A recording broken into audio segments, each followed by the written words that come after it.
as presented. May I have a call to vote on that? Terrific. I am in favor as well, so that is carried. And next item on our agenda is business arising from the previous meeting. And before I move on to that, I would like to welcome to this webinar standing committee meeting our acting CAO, Sonia Skinner. Thank you so much for joining us, and we look forward to working with you at the town for the foreseeable future. Thank you for being with us. Thank you, Chair. So, business arising from the previous meeting, is there any? Committee, seeing none, we'll move on to declarations of pecuniary interest. And do we have any declarations of pecuniary interest at this meeting? Yes, we should be using these. Look at that. How clever. I have none either. Mayor Saunderson's is not either. So seeing none, we'll move on to item number 5 on our agenda, which is deputations. And we are going to hear, hopefully, Clerk Almus are our guests with us. They are. Bruce Rogers and Gary Green from the organization Save Georgian Bay are joining us with a deputation to talk about the impact of the proposed hydroelectric pumped storage plant in Meaford. Gentlemen, thank you for joining us virtually today. And I can see Bruce and I can see Gary. Thank you so much, gentlemen, for joining us today. Someone will be running your microphones. I can see from here, Mr. Rogers, that your microphone is muted, and they're both on now. So thank you for joining us. Tell us what it is you have to say. Thank you, councillors, for having us today. Both Bruce and I, we're residents at the in Meaford, and we actually are very close to where the power plant would be put in. So that's just kind of where we're concerned residents. I have no credentials really, except I'm a Bachelor of Science degree. Bruce is a engineer, and he is also an environmental consultant. If and when you have any questions, please direct them to Bruce, because he will be the best one to answer those questions. So I know we've only got 10 minutes, so this is going to be pretty quick. If you look up at the very top of this photo, this is the shoreline of Georgian Bay up past Meaford. And if you go around the first bump on the top right and into the Cove, that is where the power plant would be located. Next slide.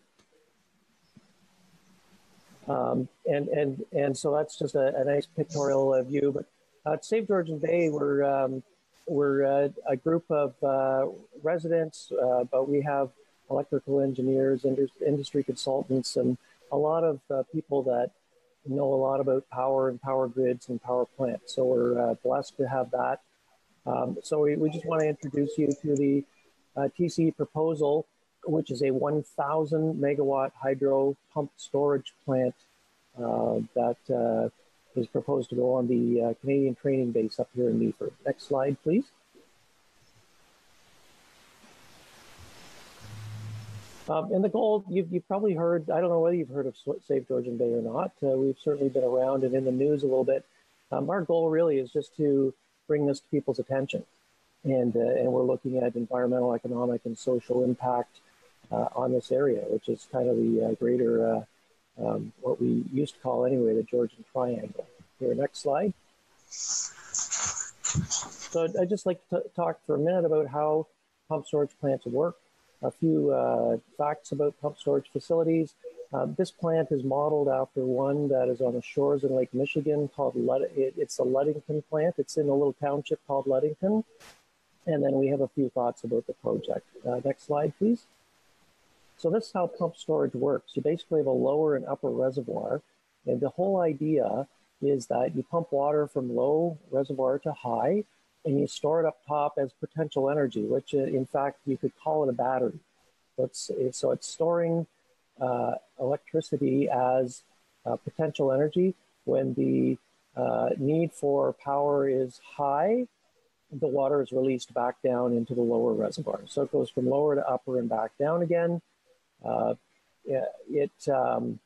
the whole idea of this is that power is cheap at night, so you pump water uphill at night when power is cheap, and then you release it during the day when power is much more expensive, and TC Energy would make money on the spread. There, next slide, please. So a few facts. There are open and closed loop pump storage. So open loop would be what this design is going to be. At least that's the proposal at this point. So this plant would suck a lot of water out of Georgian Bay and return it to the bay. And that's what Ludington does. Ludington was built in 1969. Basically consumes power at night when demand is low, and it's the turbines that generate power are reversed. So there's power put on the turbines, and it's the turbines that pump the water back up the hill again. And so, you know, basically, it's an interesting fact. This is a net consumer of power. So you put more into it than you actually get back out of it again. So they're about 70% efficient, these plants, somewhere in that range. So this particular plant would actually consume 1,300 megawatts of power to later generate 1,000 megawatts. And just interesting, it is a generating plant, but it's also a storage. It's like a battery, so it doesn't replace nuclear gas powered plant. Next slide, please, Chris. Other facts, they're somewhere in the neighborhood of 15 permanent jobs. TCE keeps changing their number a little bit. There's significant earth moving to create a 375 acre reservoir. That's like 1.9 miles by 0.9 kilometers, or 1.7 by 0.9 kilometer dimensions, and it's about 20 meters deep, or 60 to 70 feet. To build all this, TCE is saying there would be about 800 temporary jobs. When it's all said and done, this reservoir would hold about 23 million cubic meters of water, or 6 billion imperial gallons. We're talking a ginormous structure up here. This is a ginormous civil engineering project. The pumping station, there are a lot of residents around here. So, you know, and we talked to John Nicholson, who is the chief engineer of this project. They came out last summer. We actually took them out in the boat to show them the area, because they'd never seen the area except on Google Maps from their offices in Toronto. And the station would be just 1,000 meters from the nearest resident. So it's, you know, it's pretty close to us anyway. There'd be a 1,000-foot break wall paralleling the shoreline, 500 feet offshore.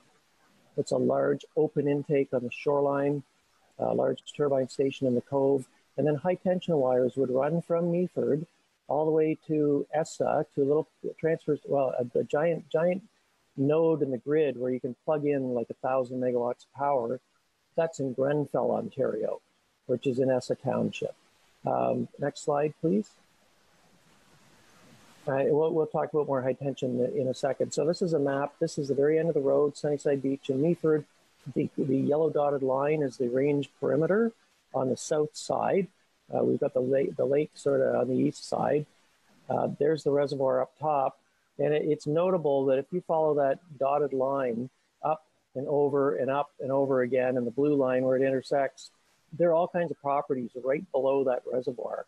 If that reservoir were to ever breach, it would be like Niagara Falls coming down on us. Next slide, please. That's a view of the range. That big white area is the main area of the base, and all the firing and training goes north of that, and the reservoir would be tucked in on the east and south side. So to the right and below is where that reservoir would go. And you can see that Georgian Beach and all the way along there is a very populated area in the summertime. Next slide, please. And of course, that's what the shoreline looks like now. And next slide, please. This is a depiction. This is Ludington being built in 1969 to 70. And this is what that shoreline would look like during building. Now, they green it up a bit after that, but that's basically what it looks like. They completely stripped the area. This is a ginormous project, as I said before. Next slide, please. That is the intake and the turbines and the break wall. And you can just make out an outer perimeter. There's a little very faint white line. That is a fish net to catch fish so that they don't get sucked into the plant. Next slide. That's what one of the turbines looks like. That's the size of it. Next slide, please. That's Leadington from the air or from satellite. And you can see as it's discharging during the day, the turbidity in the water offshore. Next slide, please. You can see the turbidity going out around the break wall there. It looks like it's stirring up all the clay in the water. Chris, next slide. Same thing, next slide. There you go. So that's what this plant has been operating since 1969. This is potentially what it could do to Nottawasaga Bay every single day of the year. Now, Lake Michigan is about 7 times the size of Georgian Bay. We feel that that Georgian Bay is going to take a beating with this plant on our shoreline. Next slide, please. This is what these are like 50 kilovolt towers. Next slide. And this is what it looks like coming off the plant in Leadington. Meaford would be very similar. The next slide. And that's the corridor that could be running through Collingwood at some point. So next slide. So the proposed route, some are subsea, although we've been told subsea is very expensive for TransCanada. Likely it would be a land route, but we don't know. We just don't know. So the land route would go from Meaford all the way to Essa Township. It would go somehow past Thornbury, Collingwood, Stayner, and hit that bottom right-hand corner. If it's subsea, that one subsea cable is coming up at the Craigleith Provincial Park and going up through somewhere around the Alpine Ski Club, but we don't know this for sure. The other one would come out just north of Stayner on Georgian Bay somewhere. So we have a monster transmission line that potentially will go from Meaford to the substation. Now keep in mind, there's only one line. This plant probably will use a lot of power from the nuclear plant in the Bruce. And so this line will go in 2 directions so that the power will flow in 2 directions. So it will come up to the plant, power it all night, and suck up all that power to pump the water up. And then in the daytime, if it does generate power, the power will go back down the same transmission line into the grid. Next slide, please. And so you saw that giant turbine and all the water turbidity. These plants grind up fish like crazy. They suck in everything along the shore. If you were a swimmer, like a person swimming anywhere near this thing, you could potentially get sucked into it. So it's like, this is in jest a little bit, but this is like a giant Cuisinart sitting on the shore of Georgian Bay, sucking in everything in its path, fish, birds, whatever happens to be on the surface, and then spitting it back out again later. Next slide, please. So we have concerns. We've put them into a couple of different categories, but we're worried about water clarity, 4-year construction period up to 2022. Digging up clay on the bottom of Georgian Bay is an issue that could send a plume of turbidity as far as Thornbury, maybe further down because the current goes along the shore in the southern direction. The lake up above would be an asphalt concrete a base, and so you've got hydrocarbons and asphalt that would mix with the water and be released into the bay. A daily input, that's 6 billion gallons a day. And don't quote us on this, but it's somewhere around 42% of the flow of Niagara Falls. Now that depends on just how long. We're basing that, I believe, on 7.5 hours, 8 hours, somewhere in there. The impact on fish, so sucking fish in, the word for that is entrainment. The Leadington plant killed 150 million fish per year when it first started up in 1972. And with the mitigation net that after a big lawsuit, the net was put in place, it's got to be put in the spring and taken out in the fall because the water or the ice will tear it apart. So it's only in place for, the spring, summer, fall season. The fish kill has gone from 150 million fish to only 22 million now. And, you can decide, I guess, whether you feel that would be an acceptable number or not. It's an irrevocable decision. So this plant, this is a giant monstrosity. There's tons of concrete and everything. This plant will be put on the shoreline up here, and it will be there forever. It's got a 40 to 50 year lifespan, but it will. They're never going to take it down again. It'll be there permanently. Nobody goes in and it's like trying to remove the Collingwood grain elevator, and it's probably about the same size. And then the company's talking about greenhouse emissions. They're calling this Canada's biggest greenhouse initiative. We actually have data to show that this is not. This is good for Ontario. You've got to read the fine print. This will lower the emissions in Ontario, but because the world has a world atmosphere and envelope, if we reduce our emissions here, it's at the cost of Iowa, Kentucky, Ohio, Pennsylvania, New York State that still burn coal, that buy our cheap power at night and throttle down their coal-fired plants in preference of buying our cheap power. So if we clean up Ontario, the U.S. actually coal plants will fire more and create more greenhouse gases. So this could be one of Canada's worst greenhouse initiatives when you look at it. Mr. Green, I'm sorry to interrupt you. You're at 13 minutes. Okay, thank you. We're almost done. Never talked so fast in my life. Next slide, Chris, please. Excellent. So safety concerns, economic concerns. If you're living downhill from a giant reservoir, there's always a risk of a breach. And that you could get flooded out or potentially even killed, something like that. So that would be a real disaster. The TC is talking about real savings in our monthly hydro bills. But these guys they basically kind of own and run our power system. Everything they're doing here is really to the profit of TCE. And they've got lots of facts and figures, but I think it's going to be difficult to determine just how this will all play out. But it's hard to believe at this point that the taxpayer won't be on the hook for paying for this $3.3 billion plant. We certainly have the same issue with pipelines and that sort of thing. So what we do is we get locked into very long-term contracts that TCE puts in place to be providers of, shipping hydrocarbons through pipelines or storing power. It'd be the same kind of thing. Somebody has to pay for that. Tourism and fishing on the bay, people that sail, swim, come to the area for the natural beauty. This is an area of beauty, as you know. You all live here because you probably love to be in Collingwood and the greater area.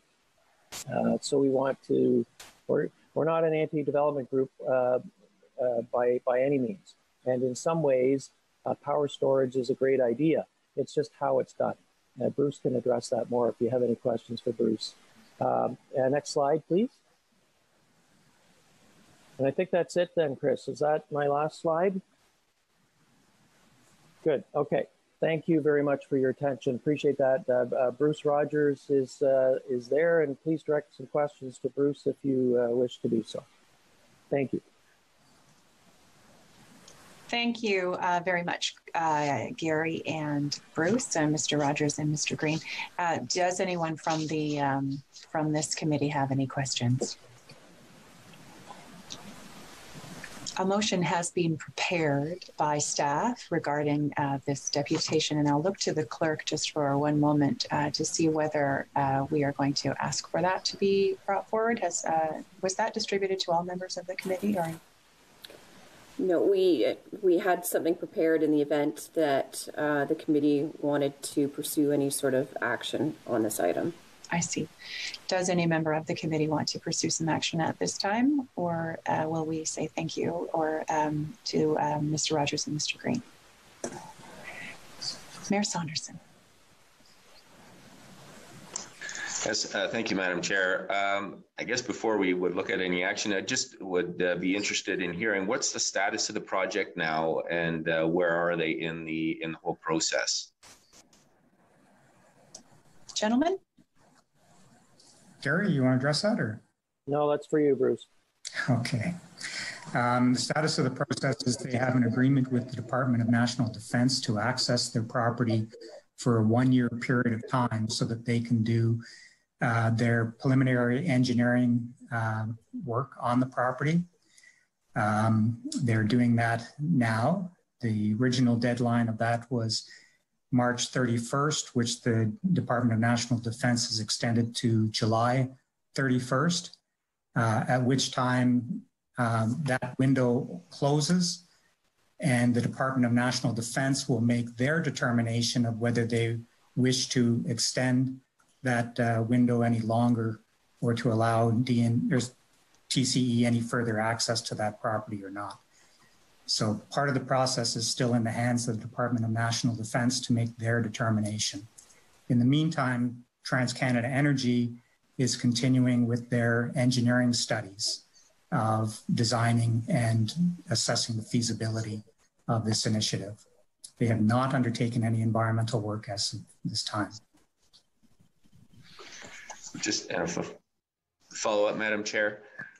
So in terms of the process, should this project start to move forward, what levels of public input are involved and what levels of government approvals are involved as this thing, if it starts to get pushed forward?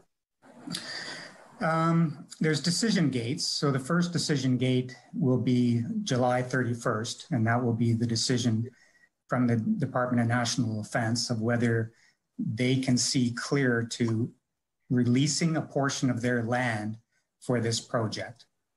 And so that's a decision for them to make on the grounds of how it interferes with their ability to fulfill their mandate, which is to train Canadian troops. After that decision gate, the next decision gate is one where it goes through a formal environmental impact assessment process with the federal government. And that's a multi-year process that would involve further stakeholder engagement. So there's a stakeholder engagement process right now to fulfill the Department of National Defense mandate. And then after that decision gate, if it proceeds, then there would be other public engagement processes, a part of the Impact Assessment Act. And that'll extend for many years. Thank you. That was helpful. Any other questions from the members of the committee? Okay. Thank you so much, Mr. Green and Mr. Rogers. We appreciate you taking the time and putting together a very informative presentation for us. Thank you. Very grateful to be able to get in front of you folks. So thank you very much. Thank you very much. Thank you. We have no other deputations this afternoon, as far as I can see from my agenda, which brings us to staff reports. And before I get into that, anyone who happens to be watching this on our webcast from Town Hall, and Clerk Almas, we are on Rogers, or we are not on Rogers as far as you understand it? We haven't got confirmation. Regardless, they will be airing it at a different time if they aren't doing it live. Great. Well, you may notice, anyone who happens to be watching, that most of us are wearing a little bit of green today. And the reason for that is because it is called the Shine Green for Children's Mental Health.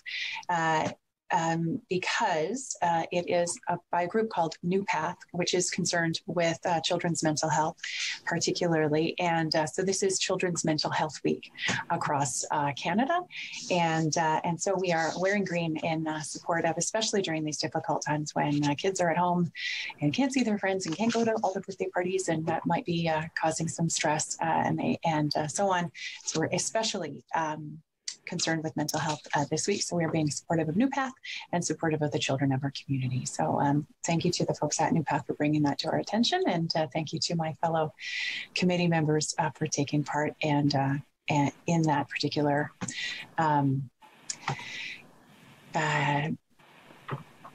activity. So we move on now to number 6 on our agenda, which is staff reports. And I'm going to turn first to, I believe, Director Culver for PRC 2020-5, which is allocation of the 2020 CRCG program. Director Culver. Thank you, Chair. So this report, it basically Normally what we would do this time of year, or actually even a little bit earlier than in the year, is we would divulge to council the list of recipients of the CRCG, the Community Recreation and Culture Grant. And this sort of informs council and the public of who is successful in acquiring grant allocation of the budgeted $50,000 each year. So that process went through prior to sort of the COVID lockdown descending, but the report didn't make it to council. So we're sort of doing a little bit of catch up here. And so you'll see that there's the list of recipients identified and the amount they received under the new process that council approved when we changed the CRCG program late last year. I feel like that process, by the way, was quite successful.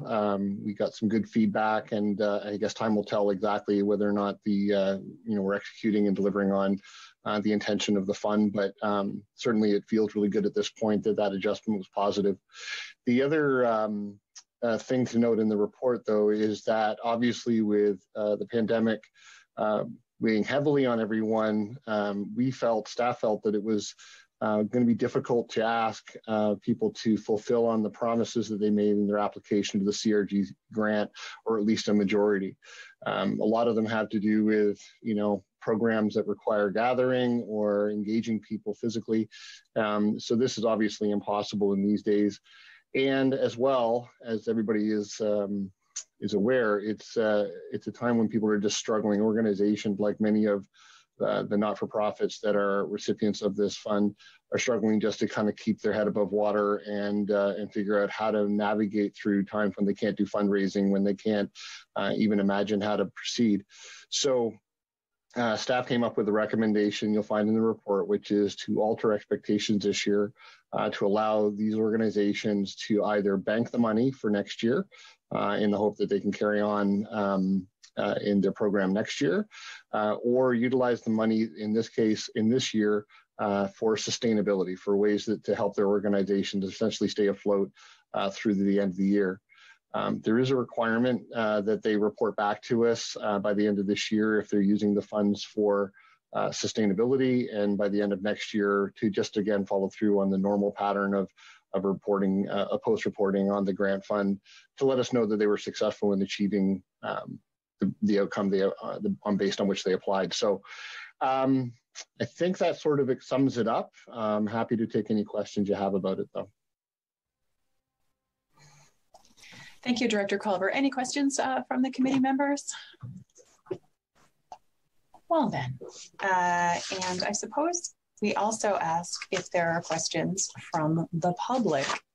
We have several people who are attendees of our committee meeting. This is very, very different how we're doing things today. You can't just put up, well, you actually can put up your hand. Clerk Almas, if you would be so kind, would you go through for the attendees who are within our Zoom meeting, how they may, if they choose, ask a question of the committee or of Director Culver regarding this report or anything else to come? Certainly through Chair McLeod.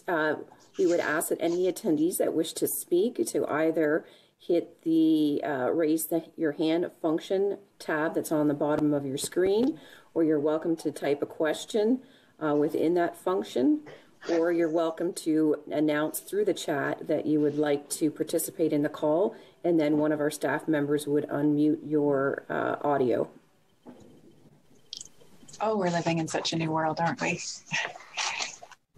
So I'm just going to give maybe a few seconds while anyone who's interested takes a moment to figure out that. And if they do not, in the next few seconds, we'll move on to questions from the, we'll actually ask for a mover and a seconder on accepting this report and then move into questions from the committee.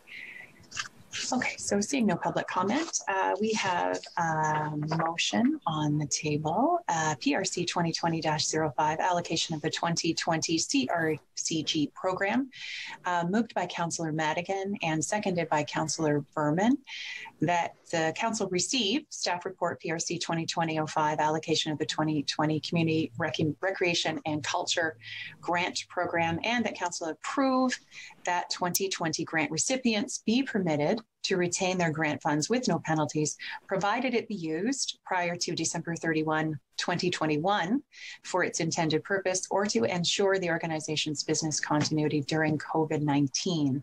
So we have a mover and a seconder. Do we have any comments or questions from the members of the committee for Director Culver regarding this report? Seeing none, I have one, and that is to do with the second paragraph of our motion in front of us, and provided that it be used prior to December 31st of 2021 for its intended purpose. Director Culver, you mentioned a little bit about that in the discussion that you had with us prior to. Could you just, for my edification, go through that timeline once again? And I apologize, I was listening mostly. No, it's okay. I wonder if you could maybe just re-clarify that for me. Sure, Chair. The so basically, when an organization applies for the funding, they have a specific application in mind, and that gets vetted through the public committee that's struck, as well as some filters that are developed within the staff process. And then there's some accountability following up, saying we use the money for this event, and then this is what the outcome was. And that's our measurement. That's our way of understanding whether what it was applied to matches up with the PRC mandate and all of our programs and service delivery. So you understand that from our deep dive last year. So given how things have rolled out, we basically are just removing the pressure to come full circle and apply for that, or to fulfill that expectation that they made when they were applying. And we're essentially rolling it forward 1 year, so that and I'll use an example, there's the Port Music Festival is one of the recipients. Well, the Port Music Festival is unlikely to happen in that form this year, in its traditional form.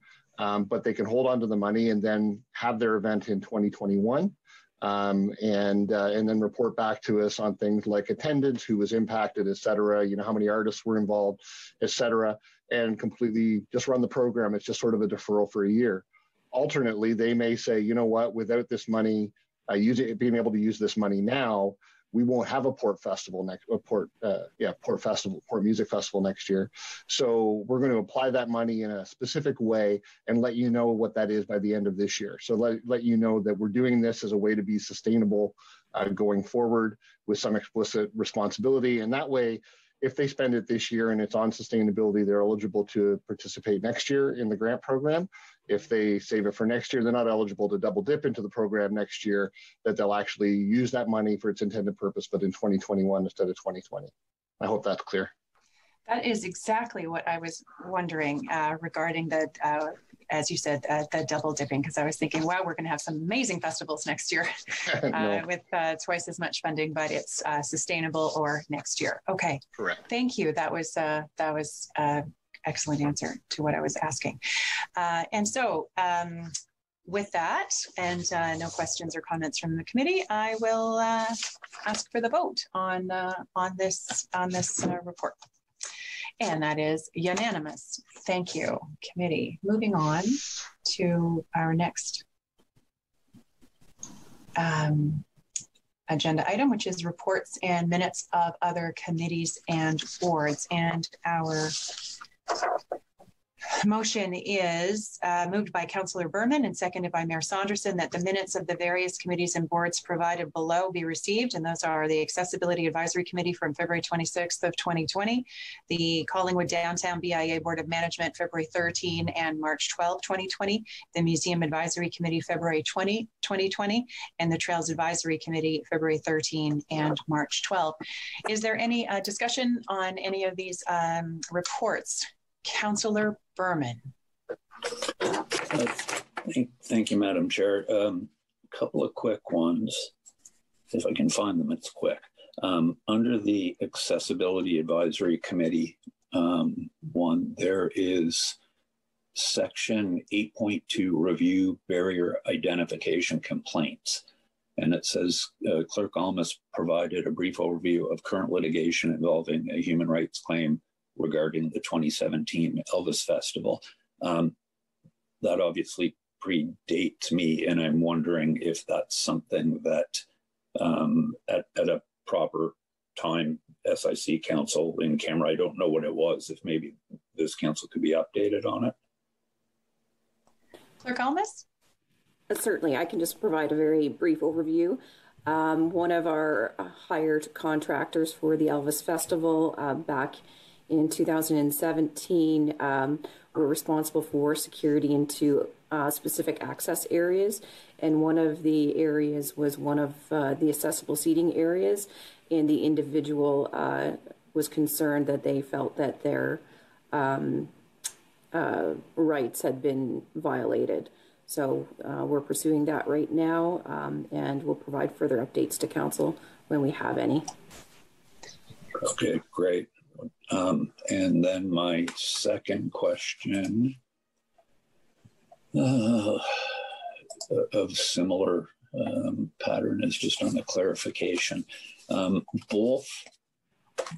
Both of the BIA minutes that are in here, the February 13th and March 12th, make reference to section 5.3 MOU update, and that there's no update. And I don't know anything about this other than hearing that this has been a long time in the process, and I don't even know who's dealing with it from the town to the BIA. So I was wondering again if there's an appropriate time, or if you want to do a quick update now. It didn't matter to me, just that I kind of wanted to know who's looking after it between the town and the BIA, and if there's hope for one to be signed in the near future. Clerk Almas, can you speak to that? Unfortunately, I am not sure who is heading that up, so I cannot chair McLeod. Okay. And I believe that, Acting CIO Skinner. Thank you, Chair. This is one that I think has simply fallen to the wayside with the things that have been happening lately. I have seen a draft of the agreement with the BIA come forward in the last few months. So this is something we could take away for follow-up response at the next meeting, if not sooner. Does that assist, Councillor Berman? Yes, absolutely. And it wasn't something I wanted to make a priority. I just wanted a heads up on where it was. So that's great. Thank you.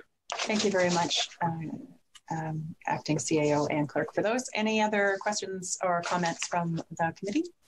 And seeing none, we're going to vote on accepting these reports. Clerk Almas, I'm sorry, do I have to read the whole darn thing again? This is the second time I've ever chaired a meeting, so please bear with me. I think what you provided is sufficient. Great. And so call a question. Excellent. And that is carried. We move on now to number 8, the consent agenda. And it is moved by Mayor Saunderson and seconded by Councillor Madigan that the general consent agenda, having been given due consideration by the Standing Committee, be received. And on that, we have 8.1 various letters, support for conservation authorities from the City of Sault Ste. Marie and the town of Ajax. And does any of the committee wish to speak to either of these two items on the consent agenda? I will just very quickly speak to it, saying how having seen this council support our local conservation authority, it is quite heartening to see the sort of floodgates of other municipalities across Ontario taking the same action. And I'm very proud of this council that we were on the leading edge of that. I think I can count somewhere around I think the last count was 70 municipalities across Ontario have written similar letters to this. I could have that number wrong, but anyway, it is heartening to see those. And so that is what I have to say regarding these two letters. And I will call the question on accepting the consent agenda, and that is passed. And then we move into departmental updates. And I believe we actually have 3, although the agenda reflects that there are 2, and we may even have 4, depending on whether we want to ask some questions of our department heads. But I'd like to begin, I think, with Sarah Almas on the committee and board public participation and orientation update. Clerk Almas. Certainly. I thought, thank you, Chair McLeod, to the committee. I thought I would share this information for the committee's benefit, as well as the public that's viewing. All of our committees and boards now are resuming their regular meeting schedule beginning this month. The public is encouraged to participate through this Zoom meeting platform. So there is public participation opportunities. We've been getting a few inquiries with people concerned that they weren't able to participate. One of the learning curves that we actually experienced today, we've been sharing the link via the agenda. However, we hadn't had the phone number included too, because you may participate either through your computer, iPad, smartphone, or you can use a landline and call in to participate. So those, all the link information is going to be published on all of the committee and board agendas. So that's where you'll be able to easily access that information. Through the Zoom webinar platform, only registered deputations will be provided the video presence, and those wishing to ask questions or provide their comments will be invited to participate through the at the appropriate time. And those participants that join our meetings as attendees will only have audio access, so you will not be able to see a video feature from them. To register for an agenda as a deputation, as a registered member, it says my audio is temporarily muted. Can everybody still hear me? Okay, perfect. To register for the agenda, we need to be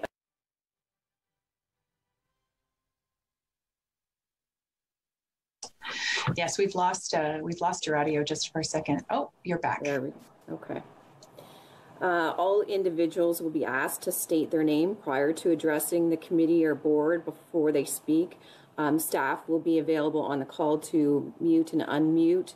So again, if anybody does get disruptive, we do have that ability. I know that there was some concern over advertising the Zoom platform coordinates in the event that we get Zoom bombers. But that could happen in a council chamber too, so we're prepared to address that. Also, individuals are welcome to provide any questions or feedback during the meeting in the comment section, so they can leave their information there as well.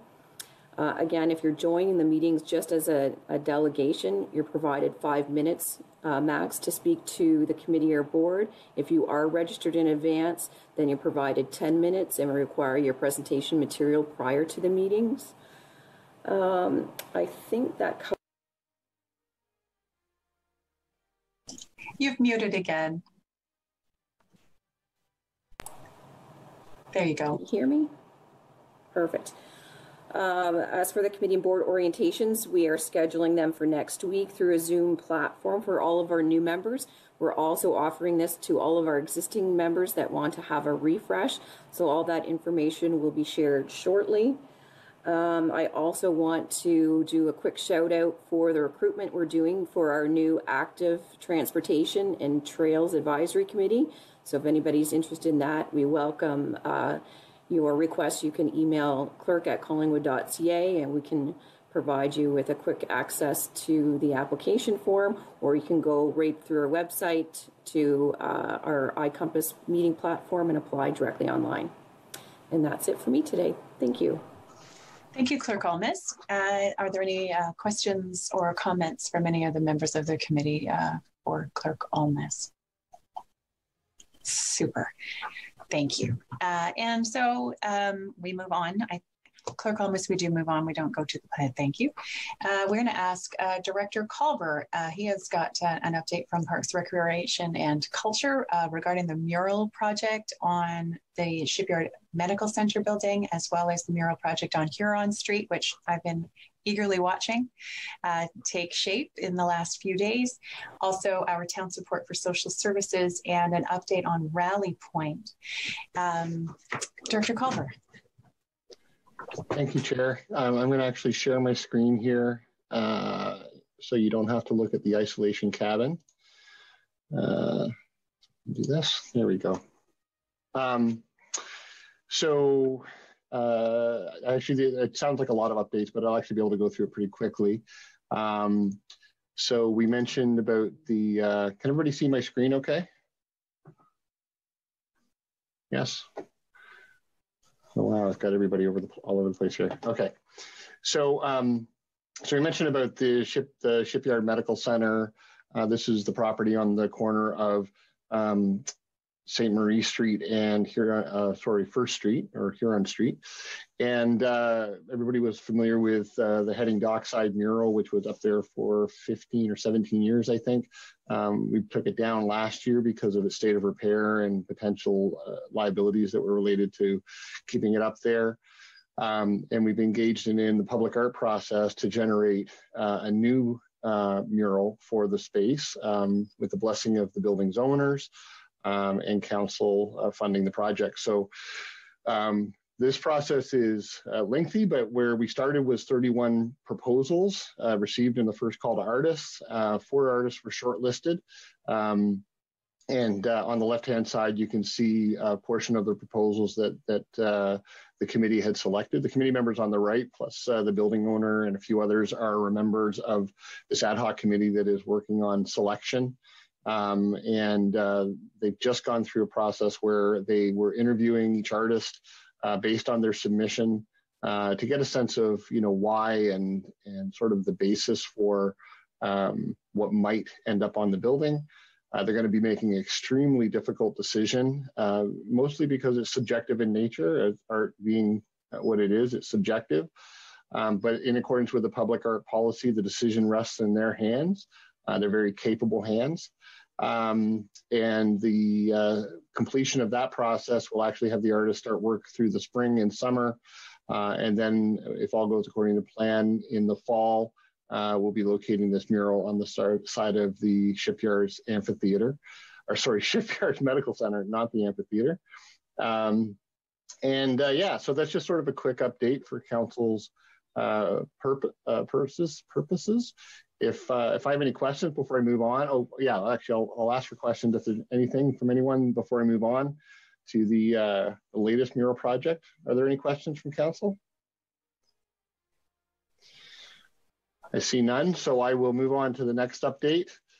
The mural project on Huron Street, and as Chair McLeod mentioned, it's underway. The picture you see on this slide is actually Blaise Waradarma, who is he's farther along than that, actually. It's got some more parts to it.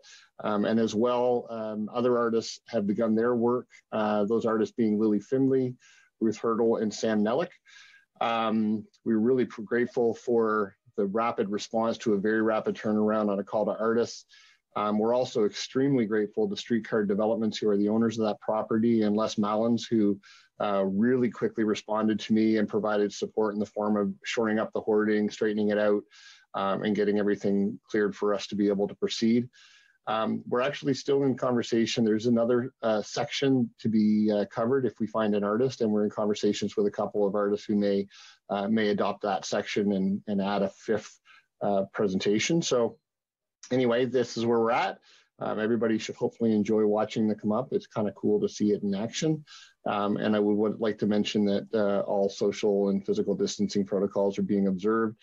People are working away from each other, and we're doing the best we can to actually make their work sequential so that they don't have to be on site at the same time. If there are any questions from members of the committee? Committee members? I have a question, actually, Director Culver. Sure. I have 2. We're paying these artists. Are we providing their supplies, or how did this deal come together? Thank you, Chair. It's a great question. So our existing budget for supporting culture and art in the community is being used to pay the artists, yes, as well as provide them a stipend for materials that they may need. So each artist is actually being paid. This was actually one of the reasons why we expedited this project, is because at this time it's very, very difficult for artists in our community to maintain and sustain themselves. So albeit it's a short and small, it's not a large amount of money, but it's something, and we found it that the artists are really appreciative. My second question is, I know there are other places in town where there are large sections of hoardings. Have we contemplated covering them all with this sort of stuff? Look, more work. You're welcome. through you. No, we haven't contemplated a widespread application of this program. I think we did this really quickly because it seemed to be responding to the COVID situation. It's also temporary in nature, so these investments are temporary. We did have some questions. Actually, there were members of council that asked about the ability to sort of retain these works after they're completed. We can definitely look into that, but our agreements with the artist don't include sort of ongoing licensing rights. So we're just sort of looking at this as a way to sort of give people a little inspiration during a time when everyone needs it. But certainly if council's will was for us to look at expansion of the project, we could evaluate that and come back with a recommendation of what that looks like. Thank you. And with no other questions, I'll just move on. So I think all of council members in this committee are aware that the town's taken on a bit of an unusual role of getting involved in the social services supports. The primary role that we took on was to provide this kind of facilitator activation of social services roundtable. This was something that was sort of, I would say, very loosely based on the Healthy Kids Community Challenge project, where different agencies within the community came together to help support a provincial concept funded by the province. In this case, it was really about capacity building within all of the various organizations, creating a network that would see common objectives identified and potentially some give and take within the network that will allow for capacities to grow. Our current focus, as the slide says, is on directing people through the front door of 211. Because this is our best opportunity, to get people connected with the services they need. There's some expertise as well as some access provided there at the 211 front door. But also it's a way for us to get measurement and start getting an understanding of what kinds of needs there are in the community. And it's actually appropriate that this week is Mental Health Week for Children, because mental health is one of the number one asks that is coming through the front door of 211 based on the reports we're receiving. Early on, there were things like food security, and then there was questions about housing and financial supports.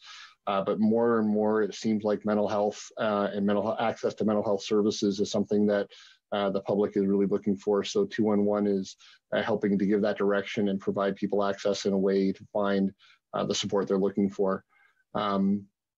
And I think our next meeting is tomorrow, and this virtual platform that's mentioned on the slide is something that'll be introduced to the group tomorrow, a way for them to connect even further.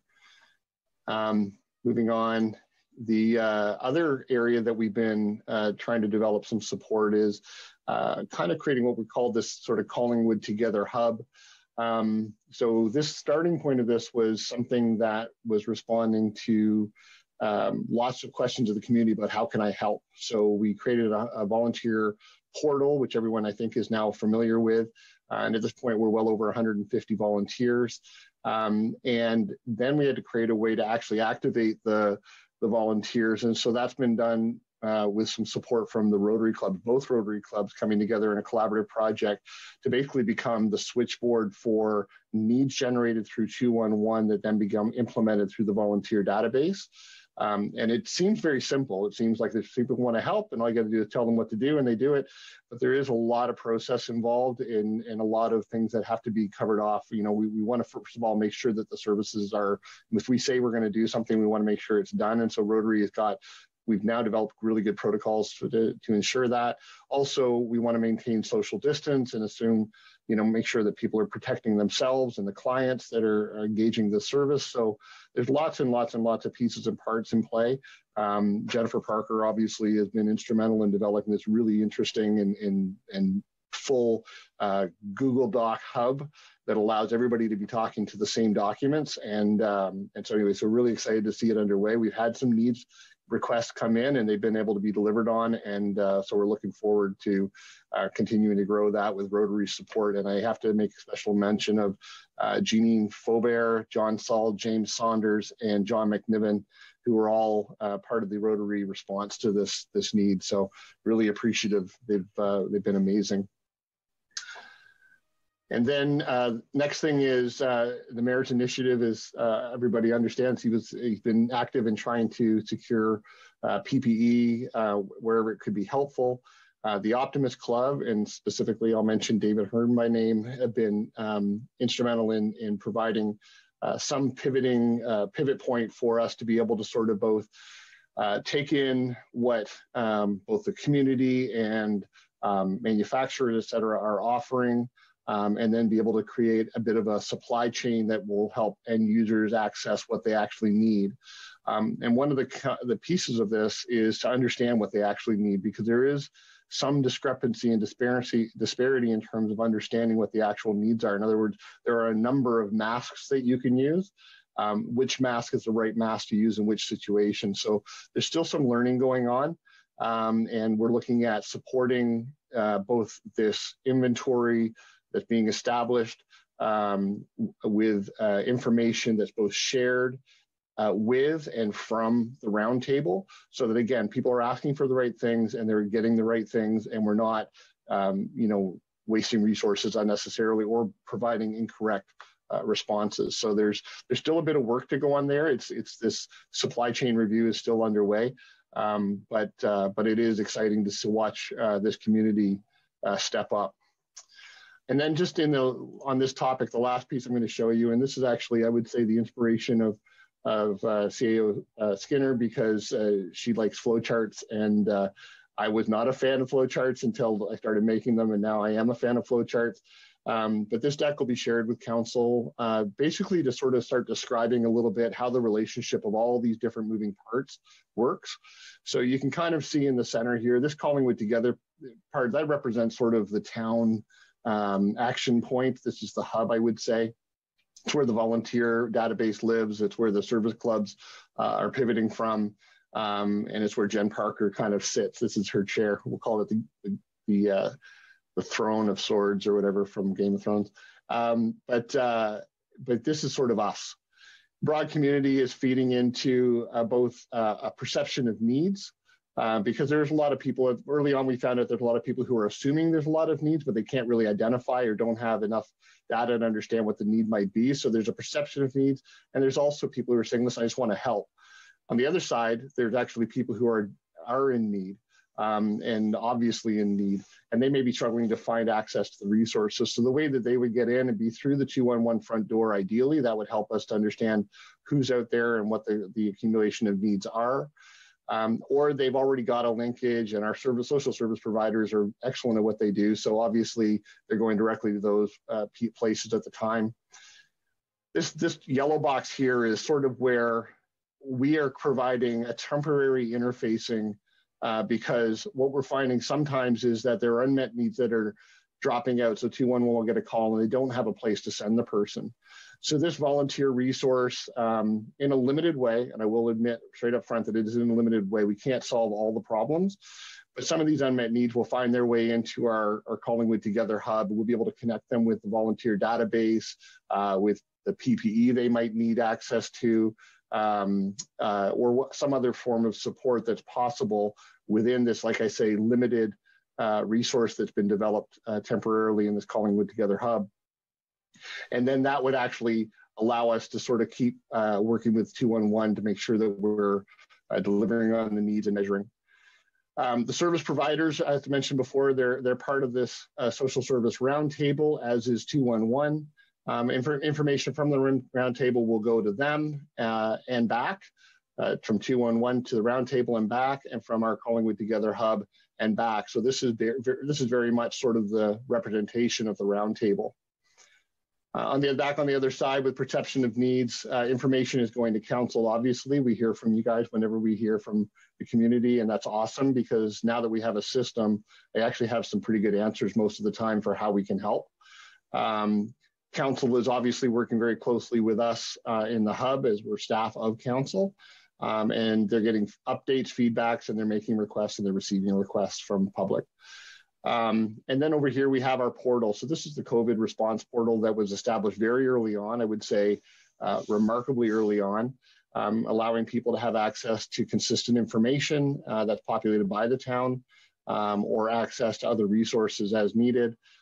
As well, we're looking for the good news stories and things like that that help inspire our town. So this is all happening over here at the /COVID portal. So with all that together, you may need some time like I did to kind of wrap your head around this. Again, I'm not steeped in flowcharts, but I do like this one, and I think it does describe us right now and as how we're working. Before I move on from the social service sector, is there any questions of the committee? And I just have some final quick things. Mayor Saunderson has a question. Yes, thank you, Madam Chair. And thank you, Dean. I guess the first question is, because I'm getting used to flowcharts too, I'm wondering if we can get a copy of this excellent flowchart, because it's extremely informative and helpful.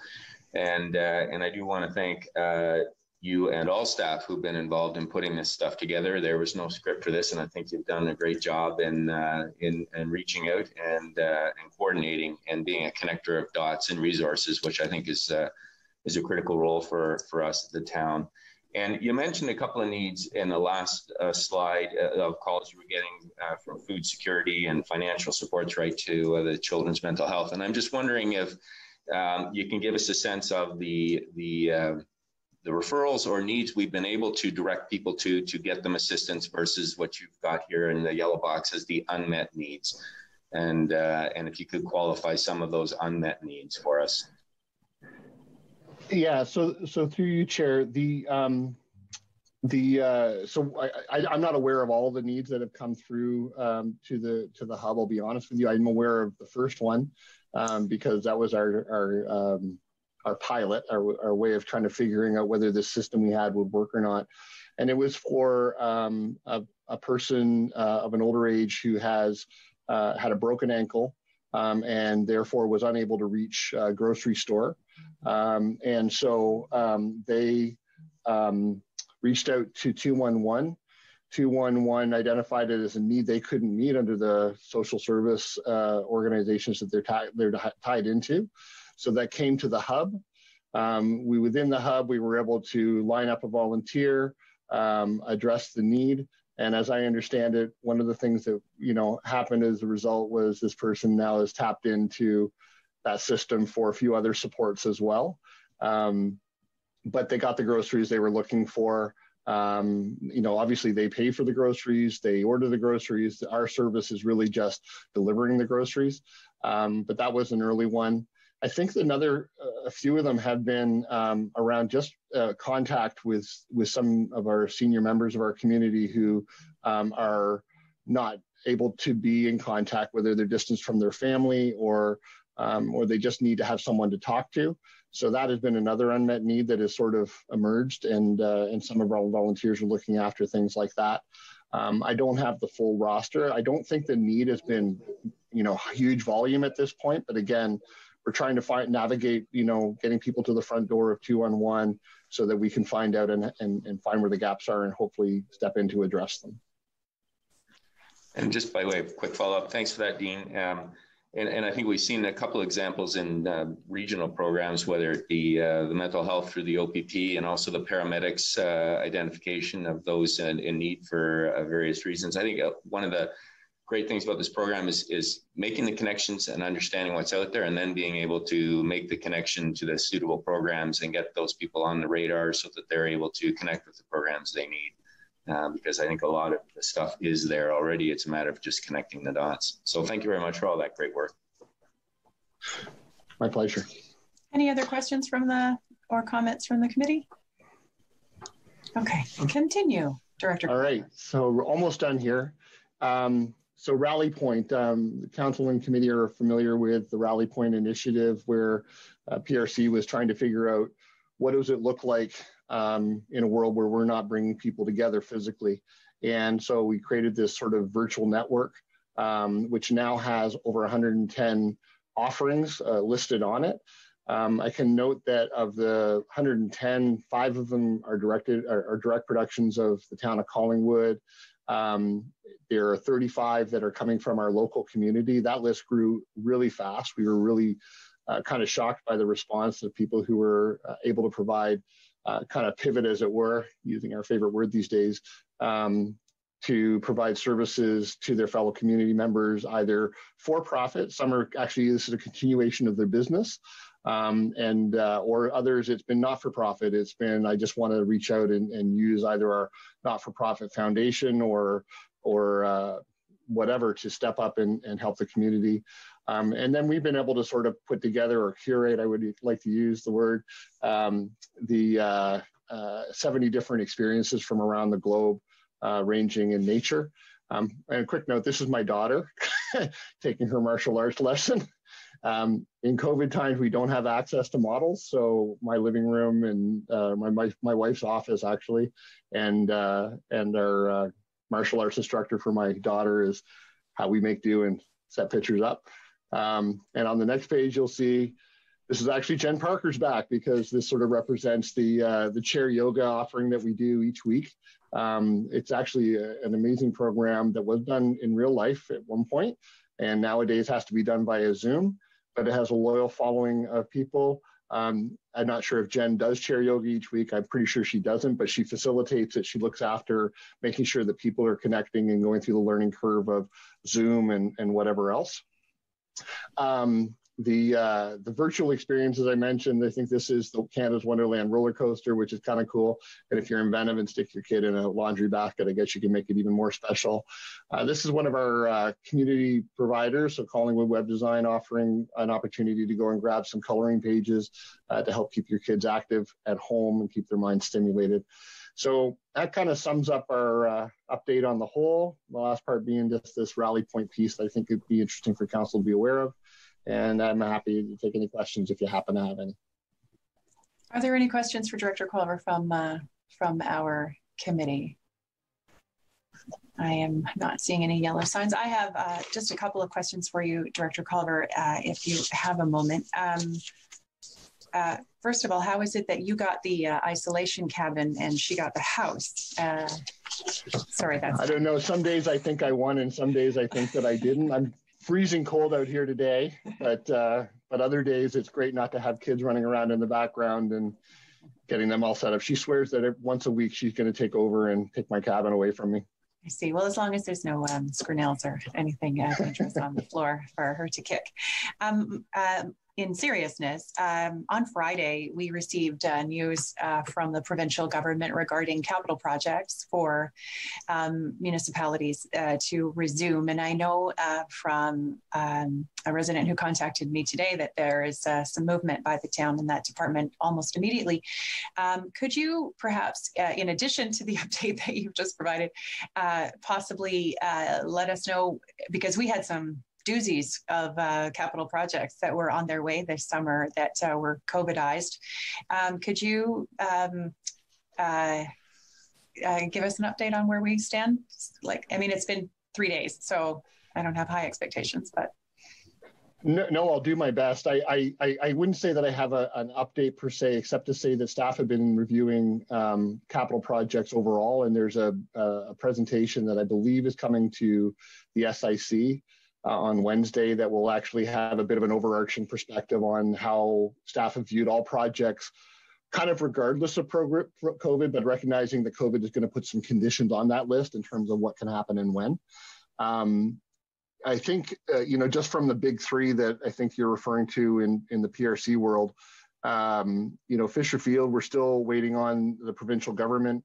We're hopeful that, such ideas as stimulus funding might support, that project and get some accelerated funding happening soon. But we're pretty much ready to go with tenders. We're following some response from the province on that one. On the splash pad, we've been carrying on in the background on engineering discussions. There's some infrastructure work that we've recently sort of, I think, kind of come down to the short strokes on. And overall sort of budget management, trying to figure out, what has to live and how we're going to live within the budget that was supported by council's approval. We're recognizing that there are parts that will happen and parts that will have to be deferred to future phases, which is normal, but at the same time, we'll be able to provide council a full accounting and an update of all of that. But again, depending on how prioritization works and again, how everything flows, we could stay on schedule potentially, which would really having us have a splash pad in place by the end of this year, roughly speaking. So it's next spring, it would be live. that's not a promise. That's simply me saying that's sort of where we're at right now in terms of our estimation of things. And then the park at Sunset Point, the playground at Sunset Point, we had some spring projects that may be deferred, or we may be able to squeeze them out before the plan was to go quiet, or if depending on how provincial regulations. One of the reasons why we were going quiet was because the volume in the park was going to become a problem for us to manage in the realm of construction. So we might be able to take a different look at that if, for example, playgrounds are off limits. So if we're building playgrounds and then wrapping them, for example, that may happen. But there is also some development time, like actual facility building, feature building that has to happen. So really that's sort of up in the air. But again, we had not planned to be completed before the end of this year. So, you know, theoretically, we could be on track still, subject to some wiggle room and some adjustments made based on COVID and all the rest of it. So our big three, I think, are more or less where they were, with potential for them to sort of move a little bit farther down the timeline. But we've been active on them in the background, all of them. And we would still love to see things completed as soon as possible. Thank you. Any other questions from members of the committee? All right. Thank you, Director Culver. And we're going to also get an update from our acting CAO, I believe, regarding green initiatives in light of, well, I'm not entirely sure, but I know that you're going to be speaking to us, acting CAO Skinner. Thank you. Thank you, Chair McLeod. Well, I guess green initiatives on a day when we're wearing green, and two different fields, but we all like green. So it was at the Special Initiatives Committee that we first started talking about climate change, and our intention is to go back to that committee. However, it has been a bit of time, so I'd expressed a desire to provide you, this committee, with an update. And typically the green type initiatives would come through this committee, so I think it is entirely appropriate. There's many thank yous due to the update that I'm able to provide you. Michelle Blanchet, our health and safety lead, coordinator, has been doing a lot of work on this. It's pretty busy with health and safety given COVID times, so I know she's listening in, but I'll deliver the update today. And the town's green team has provided much input as well. We know there's been considerable interest and leadership from council on these topics. And when the report comes back, it's going to span a number of items, including the resolution about the actions that we are and should be doing to combat climate change. The suggestion that we enter the Partners for Climate Protection program offered by the Federation of Canadian Municipalities, the elimination of all single-use plastics in municipal facilities report back, and the communication that people really, the single-use disposable wipes that are noted as flushable are not actually flushable. And that one's the quickest update because we have done a good amount of communication on that piece, and I would consider it to be completed for now. Not that it's anything that we'd want to stop talking about, because it's very important that people not flush those single-use wipes. They cause a lot of problems at the waste treatment plant. And as well, we're going to talk about performance measures for green initiatives in Collingwood.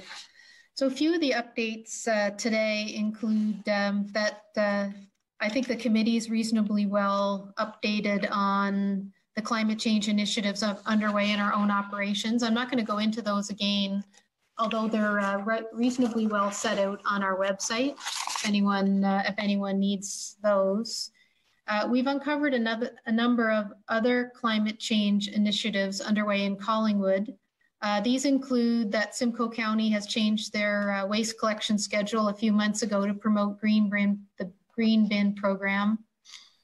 We've had some increases in transit ridership attributed to longer hours pre-COVID. And we're looking forward to the Grey County bus route that will link ourselves to points west and southerly. And we have a very active Collingwood climate change action team that I'm going to mention in a moment. I've also had an opportunity to meet with several very active high school students who have some of their own initiatives and had made some interesting recommendations for the town. We've looked at climate change performance measures and overall found out that we have not benchmarked the overall greenhouse gas production within the geographic area of Collingwood. However, we have set out to, and we have benchmarked the consumption of electricity and natural gas by the town, and we have a goal to reduce it by 10% by 2024. And pre-COVID, we were doing very well on that, in part due to some large water treatment changes. And COVID probably has helped as well temporarily.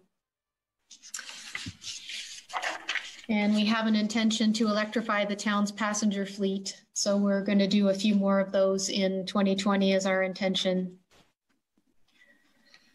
We have some green initiatives underway in the town's own operations, pending some provincial funding, which we hope will, or other funding, which we hope will still come through. We want to collaborate with Georgian Bay Forever on a pilot project to remove microplastics from washing machine effluents.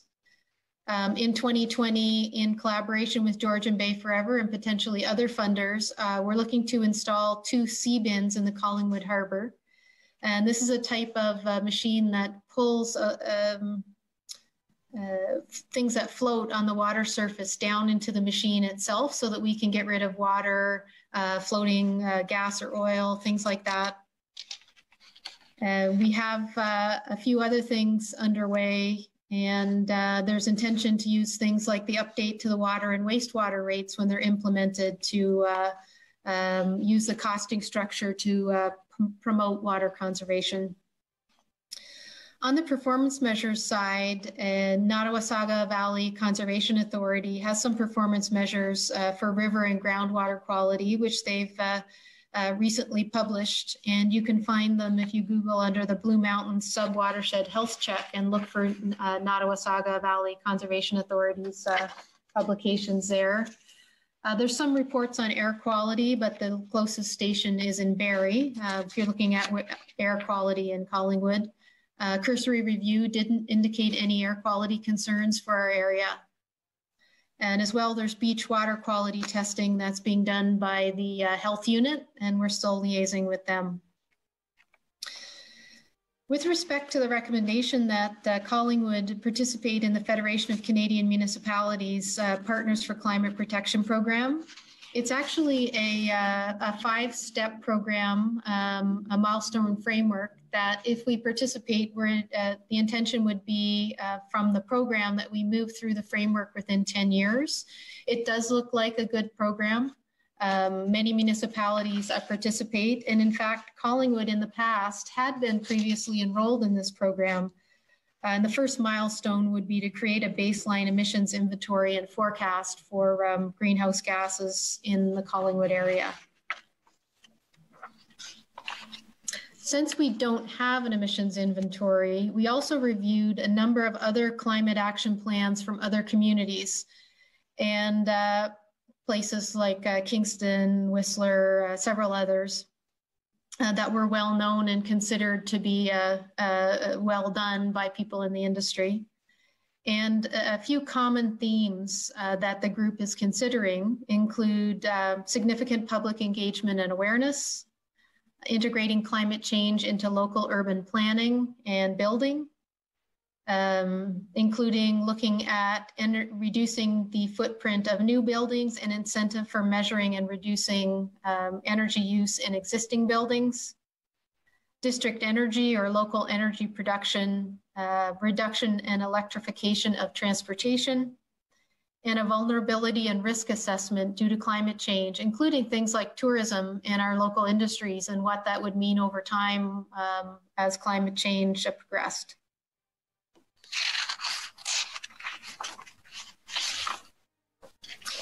So just to sum up, there's a range of items that staff are looking into, reasonable options. And while I'm not recommending them today, I just wanted to put them on your horizon. One is to set up or join the existing community forum for climate change and become active participants as a community, as a town.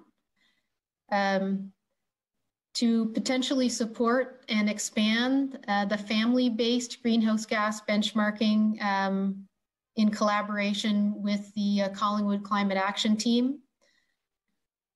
We wanted to ensure that climate change and green considerations are available for when council and committees make decisions, for example, by inserting this into reports that decision makers would receive as a consideration.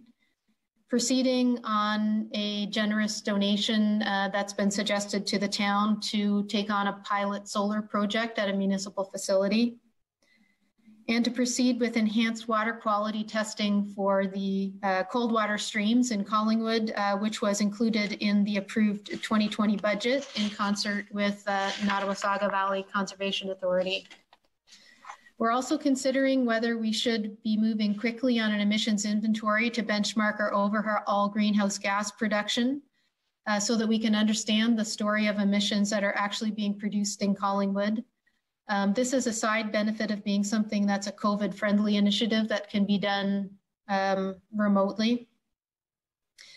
And finally, there are some challenges with having enough staff resources to implement this work. So far, we've used innovative approaches, and we're considering what might be the best, most responsible options for moving this piece forward in Collingwood. So, Chair, I'd be pleased to hear any suggestions from the committee and feedback. Otherwise, we are targeting at the earliest, and I hope that we will achieve that, to come back in the early June SIC with a full written report and recommendations. Thank you, Acting CAO Skinner.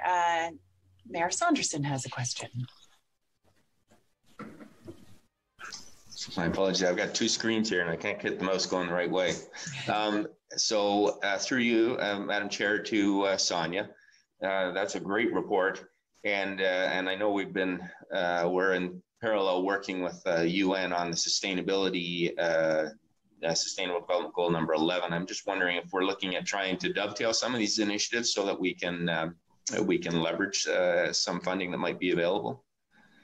Absolutely, we would want to leverage the through you, Chair. Okay, good. We would want to leverage the UN Habitat sustainability pilot. Also, I think there's several initiatives in the draft strategic plan, community-based strategic plan that was out for public consultation early in this year that we would want to leverage as well. Yeah. Great, thank you. Yeah, very, very well integrated, I think, and right in line with the sustainability pieces from the UN. Perfect, thanks. Any other questions from the committee? All right, we'll say thank you to Acting CAO Skinner, and I believe that brings us very nearly to the end of departmental updates. And I'm going to say, this is going to be reminiscent of my previous career. The phone number to call in for today's meeting is 1-647 374 4685, because we are just about heading into item number 10 on the agenda, which is public delegations. And if someone would like to have things to say, that is one of the ways that they can address this committee. But before we move, so again, that's 647 374 4685, just in case there is a member of the public who wanted to speak. Before we move on to item number 10, though, do we have any other department heads in attendance who have updates for us on any of the situations under their purview? I don't see any hands going up from our department heads. I have actually a question for one of our department heads, and that is for Treasurer Leonard, who I see is with us on the screen. And I wonder if Treasurer Leonard could answer a question from the chair. Can try. Thank you. So it's a similar question that I asked to Director Culver a few minutes ago, because we did get some news on Friday from the provincial government regarding capital projects and the fact that municipalities may now proceed with capital project construction work and so on. And I'm wondering, because I know that we're expecting to hear from you on Wednesday at our Strategic Initiatives Committee with a bit of an update on our on the impact of COVID on our budget. I wonder if the announcement on Friday is going to have an impact on that report.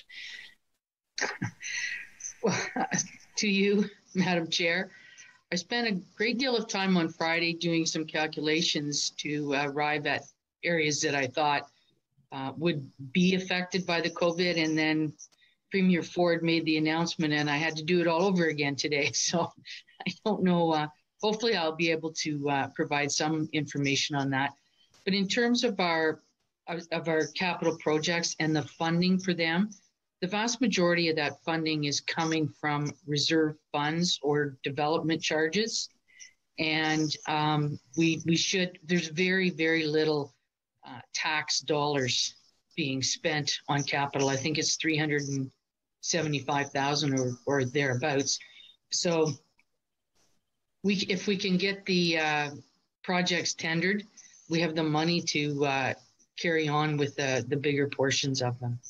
I hope that helps. That does very much. Thank you. Any other questions from members of the committee for during this particular section of our agenda for updates from departments? All right, seeing none, we're going to, Councillor Madigan. Thank you very much, Chair, and thank you much for the good news. I guess I missed the public announcement regarding this community projects. I thought right now at this point, the agreement's just between the federal and the provincial governments that wasn't going to be mentioned yet. I guess I just missed that, so if somebody could send that to me, that would be great, because I haven't seen that it was put out there for a press release yet. I'm not entirely sure I know what you're, okay, that would be fine. We'll make sure that we get you the information you request. Councillor Berman. Yes, my apologies. That was what some of you know what it was about. It was Dr. Young giving me some important results, so I just rushed away and forgot to excuse myself. So I apologize and I'm back. Did I miss anything exciting? Of course. You will have to rewatch it on our YouTube channel. And what we have done, however, is moved on to item 10 in our agenda, which is public delegations. And we've made sure that the phone number for anyone who would like to participate in this is available. And it is 1-647-374-4685. And I'm going to actually turn to Clerk Almus, because I actually do see someone with that phone number on my screen. So I've changed my my label to indicate the phone number. So I see. We do have some public attendees in the wait room. So if anybody does wish to speak, you can either enter your question in the Q&A or raise your hand and staff will unmute you. We'll give a few seconds for that.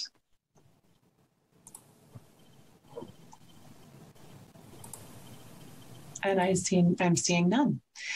And so I think that brings us to item 11 on our agenda, which is other business. And do we have any other business from this committee? Members? Thank you. None from any. And that brings us to item number 12.